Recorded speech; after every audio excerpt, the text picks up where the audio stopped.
यह पुत्र रानी चढ़ के ये बोलो ये बोलो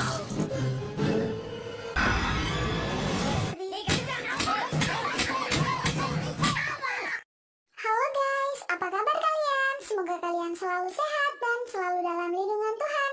Alur cerita film kali ini berjudul Son of Satyamurti yang dirilis tahun 2015 lalu.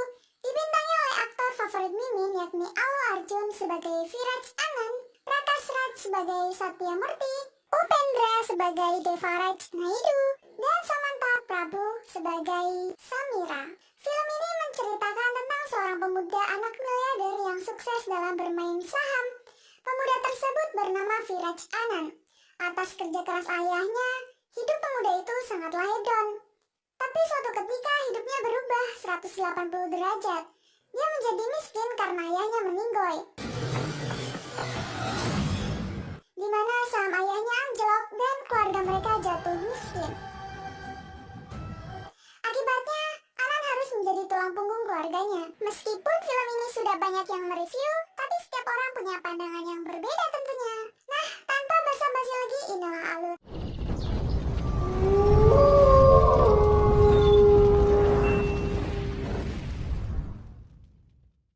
Scene diawali dengan memperlihatkan Satyamurti, seorang miliarder dermawan dan baik kepada semua orang. Satyamurti mempunyai dua anak laki-laki.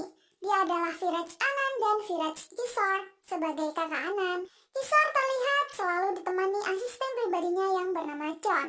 Sosok Satyamurti bagi Anand adalah ayah yang sempurna. Dia selalu menunjukkan kasih sayang kepada keluarganya. Uang tidak begitu penting baginya. Bahkan saat dia ditipu berkali-kali oleh orang terdekatnya, dia sabar dan menerima. Karena yang terpenting baginya adalah berbuat kebaikan. Anand sangat patuh kepada ayahnya. Terbukti saat ayah menjodohkannya dengan anak temannya yang bernama Naidu, Anand pun langsung setuju. Dan gadis itu bernama Pallavi. Sebelum Anand melepas masa bujangnya, dia akan pergi berlibur ke Barcelona. Sesampainya di Barcelona, Anand terlihat sangat hedon. Dia menaiki mobil mewah, menyewa kapal pribadi, juga pergi ke klub malam. Sayangnya, tak berapa lama dia berlibur, dia mendapat kabar duka bahwa ayahnya telah meninggoy akibat kecelakaan.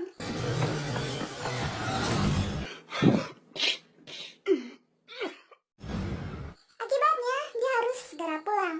Dampak dari kematian ayahnya, hidup Anand dan keluarga menjadi berbanding terbalik 180 derajat. Anand bahkan harus menghadapi saham ayahnya yang anjlok dan mengakibatkan keluarganya mengalami kebangkrutan. Bahkan sebulan setelah kematian ayahnya, rumahnya kini dipenuhi orang.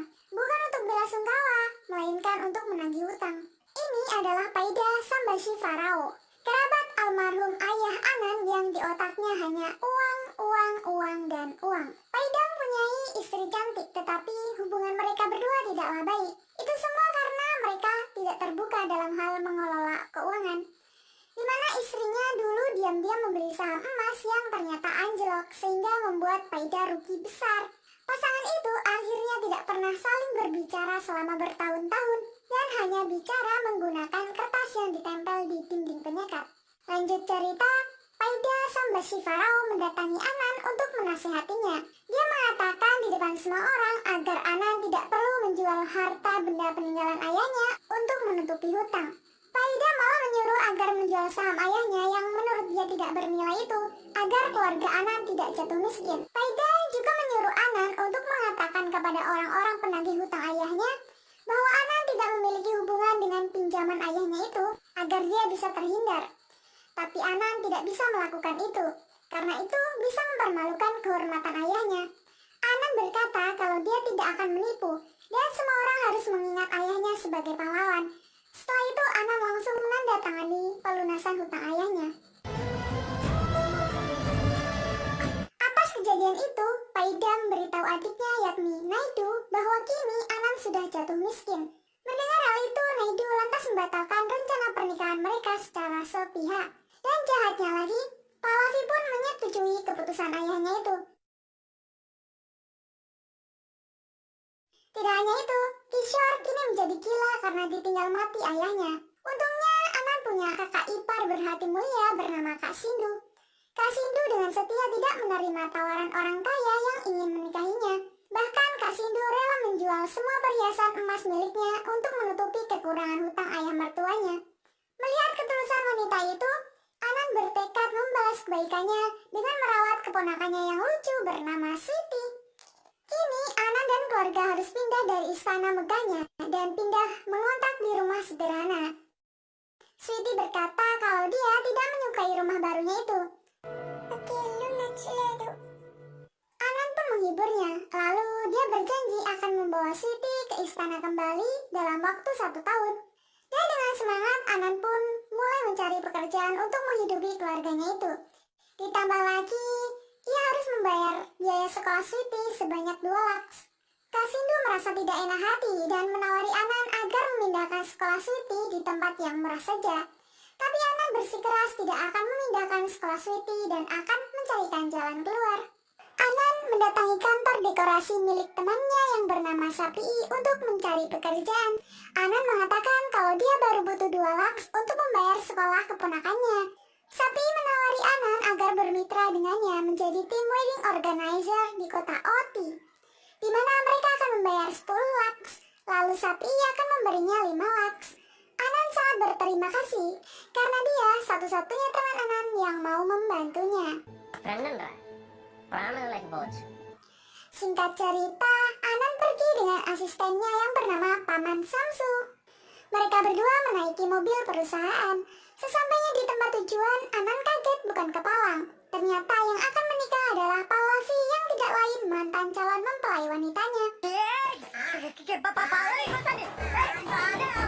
Anan langsung menelpon Sapii dan protes, tapi Sapii segera mengingatkan upah 5 laksnya. Anan pun dengan terpaksa menurutinya.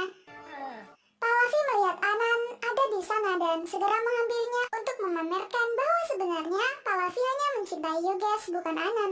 Jahat banget gak sih? Bye. Naidu melihat Anan di sana. Dia menghampiri Anan dan mengusirnya karena dia kira Anan akan mengacaukan pernikahan putrinya. Anan lantas mengancam Naidu kalau dia akan membocorkan kepada Yogesh bahwa mereka telah memutuskan pertunangan dengannya karena jatuh miskin. Alhasil Naidu tidak bisa berkutik dong. Di malam hari, Anan bertemu dengan seorang perempuan yang bernama Samira. Anan mengira Samira adalah wanita nakal karena memegang rokok dan minuman. Padahal Samira hanya disuruh pegang sama saudaranya. Ditambah lagi Samira kedapatan diam-diam minum obat diabetes yang dikira Anan itu adalah narkotika. Anan melihat Samira jatuh dari tangga. Itu pasti sangat sakit guys. Mira menyadari ada yang melihatnya. Dia sangat malu dan berkata dengan Anan agar tidak menceritakan kejadian itu kepada siapapun. Dikira Anan dia dilarang menceritakan tentang rokok dan minuman keras. Tapi yang dimaksud Mira hanya kejadian dia jatuh dari tangga saja. Karena itu sangat memalukan. Mira mendatangi kamar pengantin sepupunya itu untuk bertanya siapa laki-laki itu. Pallavi berkata, sebenarnya dia adalah orang yang tidak jadi menikah dengannya karena Pallavi lebih memilih Yogesh. Lanjut cerita, Anan dan Samsu pergi mencari udara segar. Di tengah jalan, mereka berhenti dan menebengi pria tua yang kebetulan akan pergi ke pernikahan keponakan wanitanya. Pria itu bernama Koda Rambabu. Dia merupakan kakak tertua dari Paidarao dan Naidu. Tapi hubungan kakak beradik itu tidak baik karena pembagian warisan ayah mereka yang tidak merata, di mana Koda mendapatkan lebih sedikit dibanding kedua saudaranya itu. Tak lama mereka bertiga sampai di lokasi. Paida datang dan melihat Anan. Jiwa julidnya meronta-ronta dan mempermalukan Anan di depan Yogesh dan lainnya. Dia mengatakan kalau Anan adalah laki-laki bodoh yang tidak mau menjual saham ayahnya dan malah memilih menjual harta bendanya untuk membayar hutang. Sehingga dia tidak jadi menikah dengan Pallavi karena sudah miskin. Anan merasa sedih dan pergi. Mira melihatnya dan mendekati Anan. Tak terasa air mata Anan jatuh karena menceritakan tentang sosok ayahnya. Mira menghibur dan memberinya tisu, sehingga Anan kini bisa senyum kembali. Hingga goyang tepuk pantat pun diputar. Cerita berlanjut, konflik terjadi, di mana uang mas kawin sebanyak 2 crore hilang dicuri, sehingga pernikahan itu tidak bisa dilangsungkan. Naidu berkata, Koda telah mengambilnya dan menaruh uang itu di dalam koper karena Koda berpikir uang yang dicurinya adalah haknya atas kecurangan yang dilakukan oleh kedua saudaranya itu. Tapi karena itu, pihak keluarga Yogesh tidak akan melanjutkan pernikahan apabila tidak ada uang maharnya. Anand yang mengetahui konflik tersebut tidak akan membiarkan pernikahan itu gagal. Dia lalu pergi mencari Koda Rambabu ditemani Samsul dan Samira. Anand merasa Koda tidak mungkin jauh dari tempat itu, dan benar saja dia segera ditemukan. Tapi koper itu tidak mudah diambil Anand karena anak Koda bernama Harry membantunya mengamankan, hingga perkelahian pun terjadi.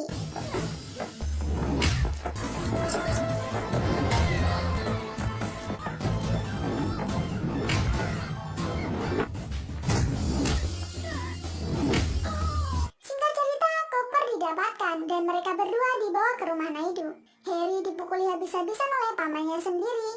Ia kecewa atas perbuatannya yang hampir menggagalkan pernikahan Pallavi. Tapi Anand langsung menghentikan dan menyadarkan Naidu, di mana seharusnya kejadian itu menjadi wajar karena kesalahan di antara mereka yang secara licik mengambil hak Koda Rambabu. Bahkan Naidu hanya memperdulikan pernikahan putrinya tanpa melirik kehidupan Koda dan anaknya yang serba kekurangan itu. Lalu Koda menyerahkan koper beserta cincin emas putih miliknya sebagai uang sumbangan. Dia tidak bisa memberikan selain cincin itu. Seketika Naidu pun menyadari kesalahannya. Dia meminta maaf kepada kakaknya dan berjanji akan memperbaiki hubungan mereka.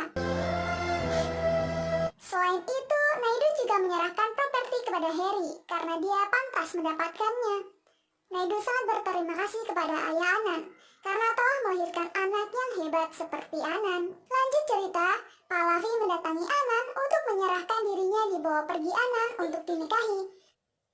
Tapi Anand berkata, Yogeslah yang pantas untuk Pallavi. Anand tidak akan menggagalkan pernikahan itu.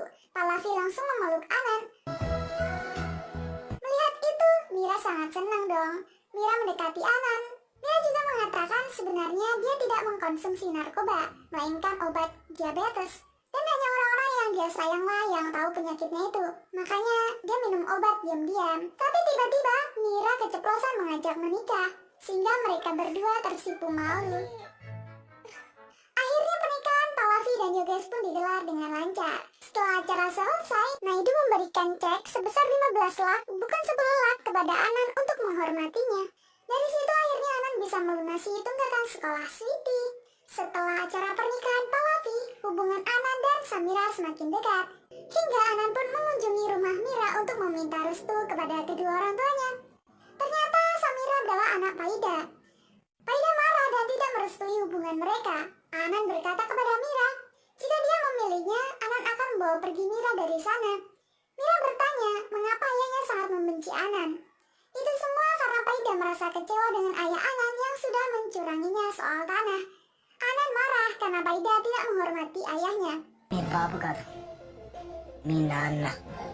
Tapi Paida segera mengambil kertas bukti dan menjelaskan di mana dulu sebelum Satyamurti meninggoy, dulu ayah Anand menjual tanah 2 hektar kepadanya. Dan tanah itu terletak di kota Redyarpati. Dulu masih 10 crore, tapi sekarang sudah naik 50 crore. Sayangnya satu set dokumen palsu ada di Devaraj. Devaraj mengklaim tanah itu miliknya dan memasang papan juga. Dan saat Paida hendak menanyakan kepastian tanah itu kepada Satyamurti, dia keburu meninggoy. Makanya saat Paida datang kemarin, dia berharap Anand memilih menjual saham ayahnya saja daripada membayar hutang menggunakan kekayaannya, sehingga Paida mendapatkan kembali tanah haknya itu. Sayangnya Anand malah memutuskan untuk menyimpan saham peninggalan ayahnya yang menurut Paida tidak berguna. Lalu Paida bertanya apakah Anand bisa mengembalikan haknya itu. Anand dengan tegas akan mengambilkan surat tanah milik Paida. Paida tidak yakin karena pemegang surat itu adalah Devaraj Naidu, seorang diktator beringas yang tidak resmi dari 21 desa, raja dari 5.000 orang, juga punya 600 tentara swasta, dan mustahil Anand bisa mengambilnya. Dengan keteguhan hati, Anand menerima tantangan itu dan berjanji akan mengembalikan surat tanah milik Paida dalam jangka waktu 1 bulan. Jika hari ini tanggal 21, maka tanggal 20 bulan depan, jam 12 siang, Anand sudah harus mendapatkannya.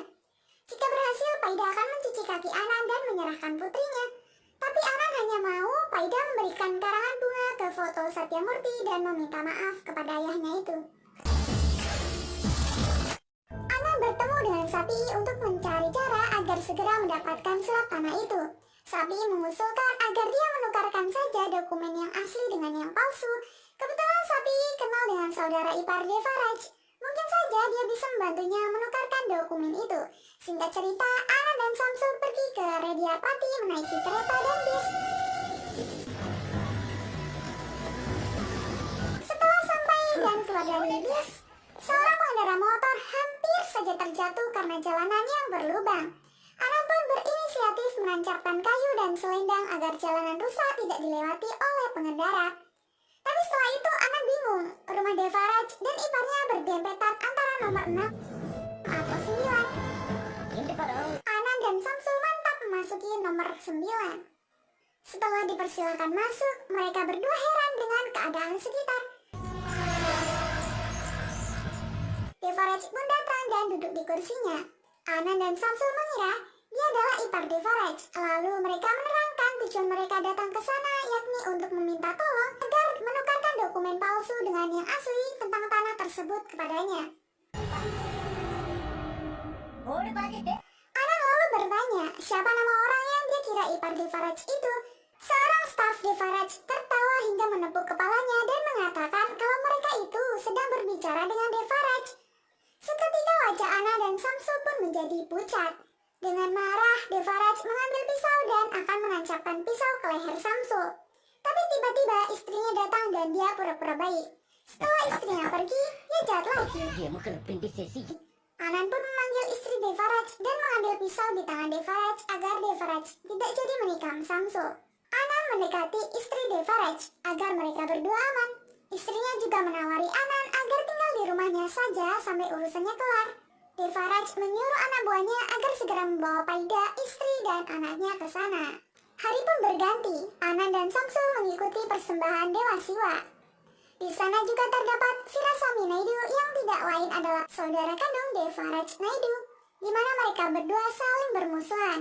Di sisi lain, anak buah Devaraj menculik Paida dan keluarga kecilnya untuk dibawa ke Rediapati. Di malam hari, saat Paida sampai, dia langsung memarahi Anan karena sudah memperburuk keadaan dengan melibatkan dirinya dan keluarganya. Di keesokan harinya, Paida protes karena Devaraj telah menculik dia dan keluarganya. Paida meminta izin menelpon polisi. Tapi polisi malah menertawainya dan menutup telepon.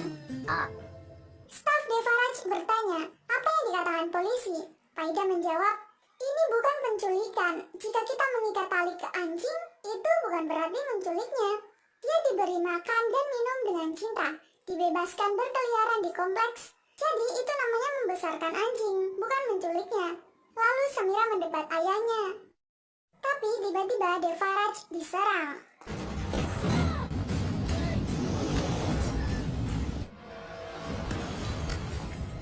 Mendengar keributan, istri Devaraj bertanya apa yang terjadi dan menanyakan siapa orang-orang itu. Devaraj menjawab kalau mereka adalah sahabat dari Hyderabad, hingga menawarinya makan siang bersama.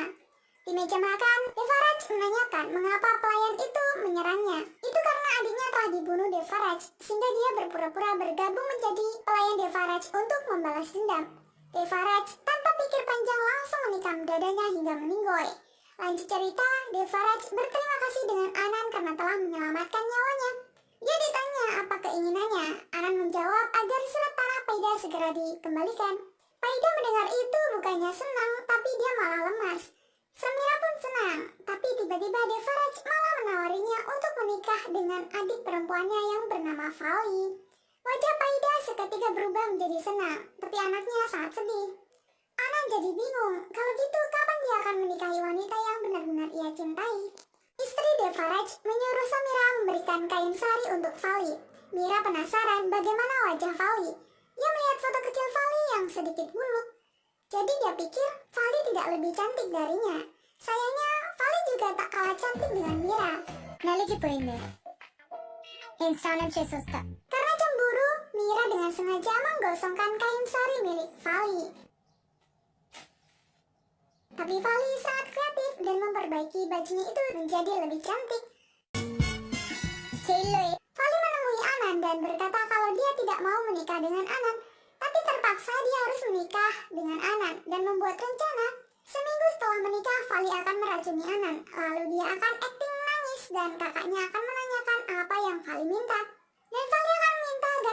berhubungan dengan kekasihnya.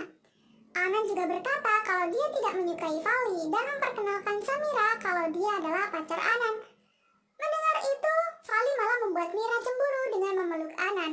Melihat itu, Mira pun marah.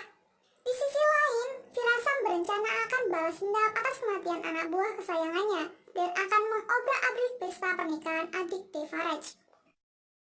Upacara penentuan tanggal pun ditentukan, di mana Anan dan Vali akan menikah di tanggal 20 jam 12:01. Paida sangat kegirangan, tanahnya akan kembali dan putrinya tidak harus menikah dengan Anan. Anan tidak terima dan menyuruh Paida untuk menyiapkan tempat pernikahan dia dan Mira sesuai anggaran Paida. Paida malah berkata, kalau Anan bisa membuat Devaraj berlutut dengan memberikan surat tanah itu, maka dia akan memberikan putrinya. Anan pun menerima tawaran itu. Sin memperlihatkan Hubi. Dia adalah kakak ipar Devaraj alias kakak kandung istri Devaraj.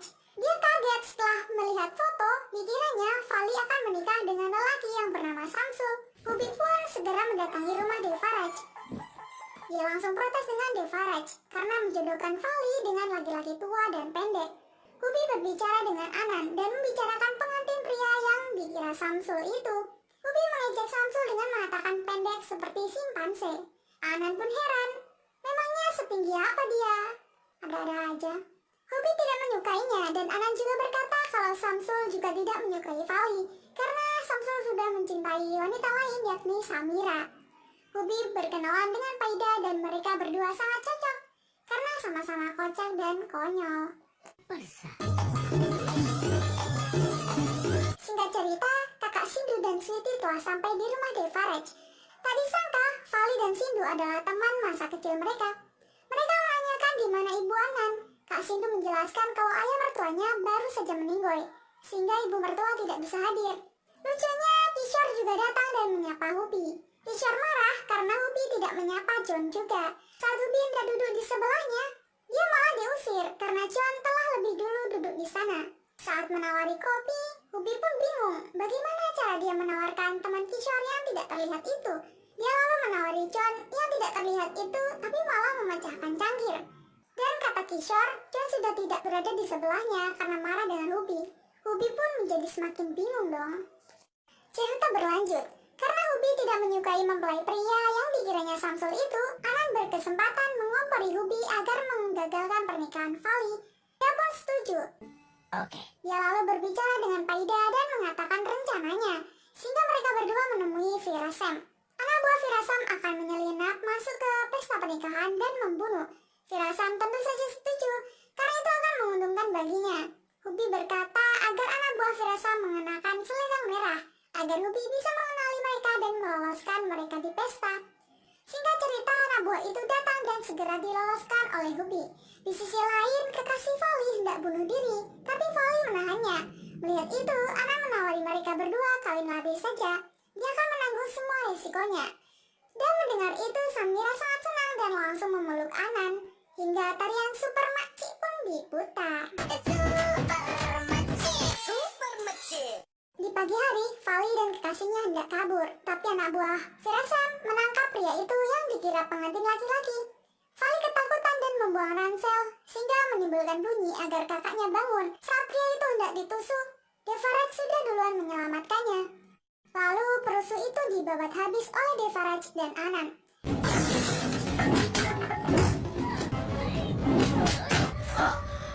Devaraj dengan marah bertanya siapa dalam semua itu. Seseorang menunjuk Hubi. Hubi pun ketakutan. Istrinya membujuk Devaraj agar mengampuninya, tapi tidak dihiraukan. Hubi segera masuk ke dalam semak-semak, tapi semak-semak itu malah disiram bensin. Saat Devaraj hendak membakar dengan korek api yang menyala, Anan menghentikannya dan berkata, adikmu dan aku tidak menginginkan pernikahan ini. Adikmu takut menolak permintaanmu, sedangkan aku sedang menginginkan bantuanmu. Makanya untuk menghentikan pertunangan ini, aku merencanakan masuknya mereka. Aku hanya menginginkan surat tanah Paida dan memenangkan taruhan, makanya aku diam. Tapi melihatmu akan membakar seseorang, aku tidak bisa tinggal diam. Lalu Anan mempersilahkan Devaraj menghabisinya. Seketika ratusan pasukan Devaraj segera menggeruduk Anan.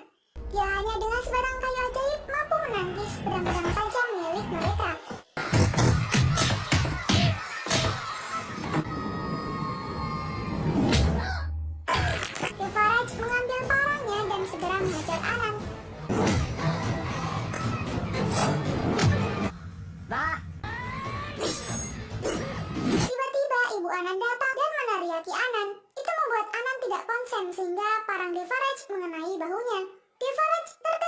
melihat Ibu Anan, dia teringat tragedi kecelakaan, di mana kala itu Devaraj, Vali dan istrinya sedang pergi jalan-jalan bertiga dengan mobil baru Vali. Tak disengaja, mobil mereka menabrak mobil lain dan ternyata milik Satyamurti. Ayah Anan tidak marah dan malah membantu mendorong mobil. Tak disangka, sebuah truk yang ditunggangi Virasam itu hendak menyerang Devaraj. Mengetahui hal itu, Satyamurti segera menyelamatkan Vali. Tapi sayangnya dia tertabrak truk hingga terpental dan bersimpah darah. Melihat kejadian itu, Ibu Anan tak kuasa dan pingsan. Mereka segera membawa Satyamurti ke rumah sakit. Sebelum meninggoy, dia berkata, "Saya telah menjual tanah kepada teman saya. Seseorang telah menguasainya, dia tinggal di daerah sini. Saya tidak mungkin membiarkan teman saya kehilangan uangnya, bukan?" Vali bertanya siapa orang yang dimaksud Satyamurti, agar kakaknya segera menanganinya. Sayangnya sebelum sempat menyebut nama, Satyamurti meninggoy. Mendengar itu, Paida merasa sangat bersalah. Vali mendekati Anan dan berkata, "Ayahmu meninggal karena menyelamatkan aku. Jadi Anda tidak harus mati untuk menyelamatkan saya. Sekarang setiap saya hidup, saya telah berhutang budi kepada ayahmu." Lalu Vali meminta Devaraj untuk melepaskan Anan. Devaraj pun pergi.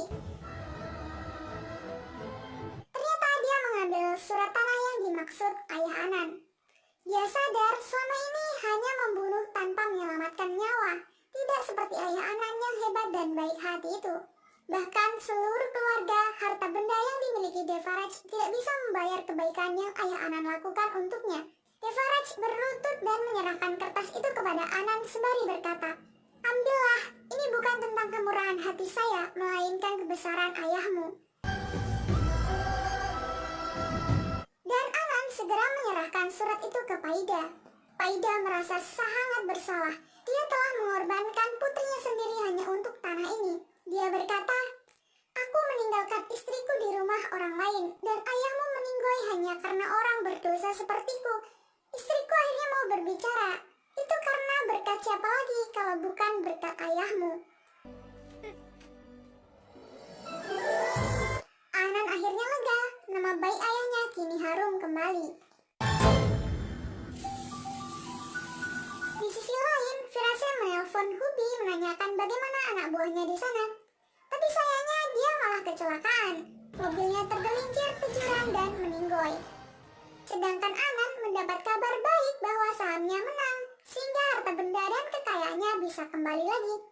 Janji Anan memindahkan Siti dalam waktu 1 tahun pun ditepati. Dan mereka akhirnya hidup kaya seperti semula. Dan film ini pun berakhir. Terima kasih buat kalian yang sudah support channel ini. Jangan lupa tinggalkan like dan saran kalian di kolom komentar. Dan sampai jumpa di alur cerita berikutnya.